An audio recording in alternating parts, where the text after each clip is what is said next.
Deputado, com a palavra. Presidente. Isso. Presidente, está me ouvindo? Então, estamos bem ouvindo. Presidente, senhores deputados, senhoras deputadas, eu queria dar sequência ao raciocínio trazido aqui pelo deputado Paulo Fiorilo. Nós dois, conjuntamente, em nome da bancada do PT, apresentamos um voto em separado com várias considerações do que nós propomos, das ideias e de como deve ser feito esse combate ao coronavírus. Primeiro, lembrar que a criação de um fundo, eu quero pegar dois aspectos. A criação do fundo, um fundo especial, é mais ou menos como se fez na Câmara Federal a criação do orçamento de guerra. Um orçamento separado do orçamento normal da União. Então, São Paulo deveria fazer o mesmo, deveria criar um fundo onde todos os recursos, vindo de onde vier, da iniciativa privada, desses fundos que nós estamos fazendo aqui, do aporte próprio do Tesouro Estadual, esse fundo ficar separado das despesas gerais do Estado.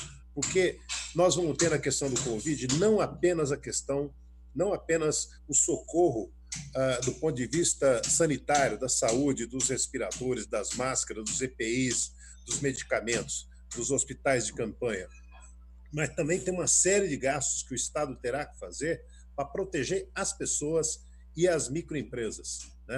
Quer dizer, as pessoas vão precisar de recursos ou através de cesta básica, ou através da merenda, ou através de injeção de capital mesmo, como tem sido feito em todos os países e como vai ser feito agora, a partir de agora,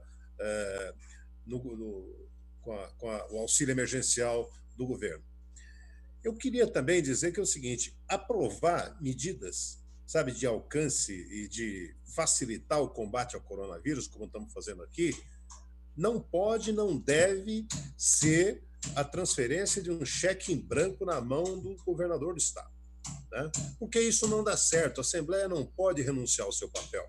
A Assembleia tem que fiscalizar o tempo todo. Quer dizer, nós já demos demonstração, inclusive nós da oposição, nós do PT, sabe, que nós não vamos tratar essa questão de maneira menor. Nós temos responsabilidade com a coisa pública e nós vamos, a hora que o governador precisar de novas medidas, basta ele convocar a Assembleia. O presidente Cauê Macris convoca a Assembleia remotamente, como tem sido feito, e nós decidimos rapidamente essa questão. Eu penso, portanto, que nós não precisamos dar esse cheque em branco, tanto em termos de tempo, quanto para ele usar. Eu acho, por exemplo, o deputado Carlão Pinhatari, líder do governo, quando se fala que a utilização dos recursos será feita preferencialmente para o combate ao coronavírus, quer dizer, por outro lado, que pode ser usado para outras questões. E isso é o que nós temos que evitar. Quer dizer, em vez de preferencialmente, aqui teria que estar exclusivamente para combate ao coronavírus, né? Nós não podemos deixar a brecha aberta, né? Porque nós conhecemos o Meirelles desde que ele era ministro, desde que era presidente do Banco Central e agora secretário da Fazenda do Estado, e onde ele vê algum recursinho sobrando, ele vai usar para outras finalidades, ou pode usar, que não seja o combate ao coronavírus. Então, a Assembleia não apenas precisa aprovar as medidas que vêm do governo, mas também precisa cuidar da correta aplicação desses recursos que estão sendo mudados. A segunda preocupação, presidente, eu queria trazer isso aqui, é que nos fundos que foram transferidos, estão sendo autorizados a transferir para o Tesouro Estadual, não está o fundo de despesa da Assembleia Legislativa, né? Todo mundo fica falando, olha, cortar disso, cortar correspondência, cortar tanto. Na verdade, o grande dinheiro que a Assembleia pode colaborar e deve colaborar é passando a totalidade desse fundo. Esse fundo não é o orçamento da Assembleia, é um fundo à parte, ele não compromete em nada, né? Ou melhor, ele compromete alguma coisa que está em andamento.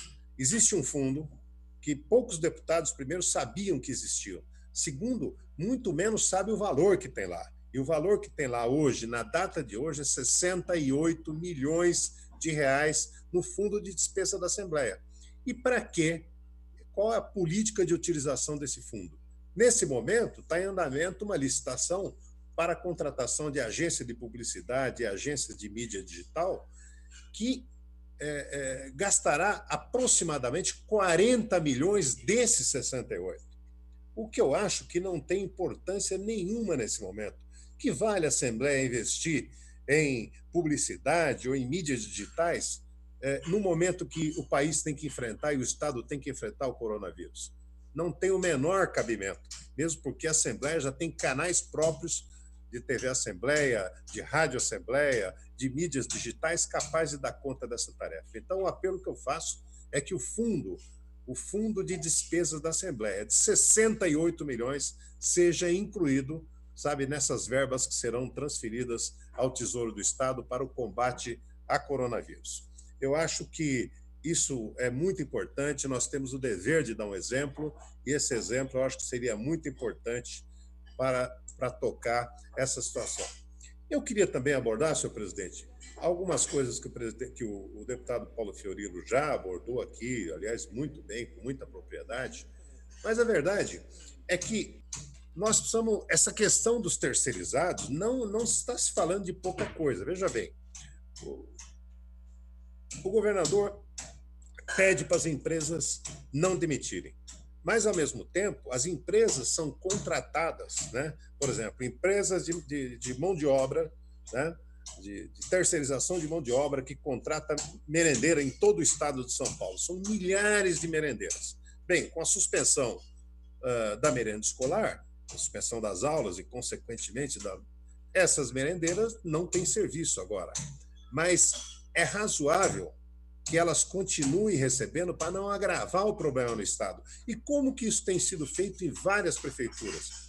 Tem sido mantido o contrato com as empresas, né? Quer dizer, você não precisa revogar esse contrato. O Estado pode manter, não tira toda a parte que não é salário, mas pelo menos aquela parte do contrato relativa a salário deveria ser mantida.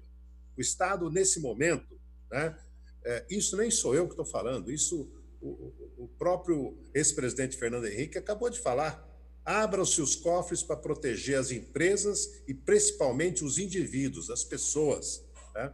Então, essas demissões que estão acontecendo nas terceirizadas vão no caminho contrário daquilo que o governador vem pregando nas suas entrevistas. Então, eu reforço esse apelo já trazido aqui para pelo deputado Paulo Fiorilo. Eu queria lembrar também o seguinte: nós não podemos, nesse momento, porque daqui a pouco nós já sabemos o que vem. Daqui a pouco vem a ideia de reduzir salário do funcionalismo, já tem gente propondo isso, e eu acho que essa é a medida que não deveria ser tomada.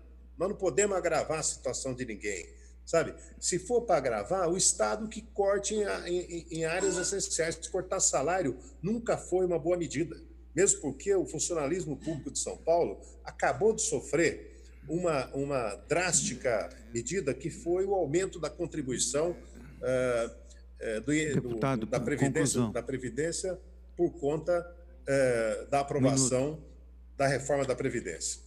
Finalmente, senhor presidente, eu acho que nós precisamos compreender que o isolamento é fundamental e todos nós devemos pregar para que as pessoas fiquem em casa. No entanto, nós precisamos entender que, para as pessoas ficarem em casa, nós precisamos saber que condições nós vamos dar para ela ficar em casa. A ajuda, por exemplo, o Estado, o PT, nós apresentamos a ideia, sabe, de não cobrar pedágios nesse momento, inclusive porque é uma forma de interiorizar o vírus, sabe? Nós apresentamos a ideia de que suspender a cobrança de água, de luz e de gás nesse momento, isso é forma de ajudar as pessoas a permanecerem em casa, né? Porque o grande desespero hoje não é que as pessoas estão morrendo de vontade de trabalhar. Então, sempre, os brasileiros gostam de trabalhar, mas a grande questão, as pessoas estão preocupadas em como vão atravessar essa fase do ponto de vista financeiro. Acho que isso ajuda bastante. Quer dizer, vão apelar para que as pessoas fiquem em casa, mas dando condições para que elas fiquem. E o Estado pode colaborar com água, com luz, com energia, pode colaborar com a suspensão dos pedágios, que não faz o menor sentido. As empresas detentoras das concessões precisam fazer a sua parte. Sabe? É hora delas, que já tiveram tanto lucro, também contribuir com essa situação. Nem que depois tenha que se fazer a extensão do contrato em algum momento, mas nesse momento é a contribuição que falta. Muito Ok. obrigado.